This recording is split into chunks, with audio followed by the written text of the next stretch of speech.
মাগরিবের নামাজের ফজিলত। মাগরিবের নামাজ ইসলামের ৫ ওয়াক্ত ফরজ নামাজের একটি গুরুত্বপূর্ণ নামাজ। সূর্য অস্ত যাওয়ার পর অল্প সময়ের মধ্যেই এই নামাজের সময় শেষ হয়ে যায়, তাই এর গুরুত্ব আরও বেশি। মাগরিবের নামাজের বিশেষ ফজিলত।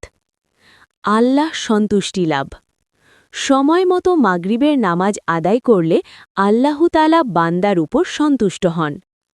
গুনাহ মাফের কারণ। ৫ ওয়াক্ত নামাজ নিয়মিত আদায় করলে ছোট গুনাহগুলো ক্ষমা হয়ে যায়। মাগরিব তার অন্যতম। দিনের শেষ ইবাদত। সারা দিনের কাজের শেষে আল্লাহর দরবারে হাজির হওয়ার এক সুন্দর সুযোগ। দোয়া কবুলের সময়।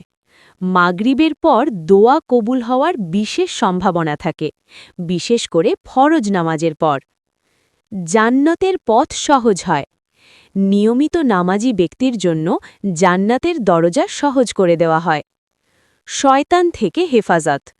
সন্ধ্যার সময় শয়তানের প্রভাব বেশি থাকে। মাগরিবের নামাজ মানুষকে শয়তানের কুমন্ত্রণা থেকে রক্ষা করে। গুরুত্বপূর্ণ নসিহত।